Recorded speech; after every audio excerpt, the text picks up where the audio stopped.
पाकिस्तान तहरीक इंसाफ ने लॉन्ग मार्च के लिए आज रात इस्लामाबाद के दाखिली और खारजी रास्ते बंद करने के लिए हिकमत अमली तरतीब दे दी है। आज शाम इस्लामाबाद बंद करने के लिए खैबर पख्तूनख्वा से 3,500 कारकुनान तलब कर लिए गए हैं। इसी बारे में बात करेंगे। डॉन न्यूज़ के नुमाइंदे आरिफ हयात ने ज्वाइन किया। आरिफ, बताइएगा क्या हिकमत अमली है तहरीक इंसाफ की?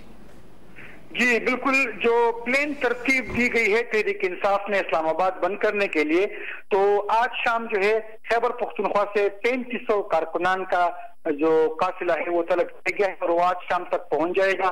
जो इस्लामाबाद के तमाम 7 रास्ते हैं उसको बंद करेंगे। खैबर पख्तूनख्वा के हर जिले से पहले मरहले में 100 कारकुनान को आज शाम इस्लामाबाद पहुंचने की हिदायत की गई है। कारकुनान की बाकायदा ड्यूटी रोटेशन तैयार की गई है कि वो दिन रात इस्लामाबाद के दाखिली और खारिजी रास्तों पर ड्यूटी सर अंजाम देंगे और रास्तों को बंद करेंगे। इन कारकुनान को राशन, टीयर गैस, बचाव, हिफाजती सामान, गर्म चादर और जैकेट साथ लेने की हिदायत की गई है।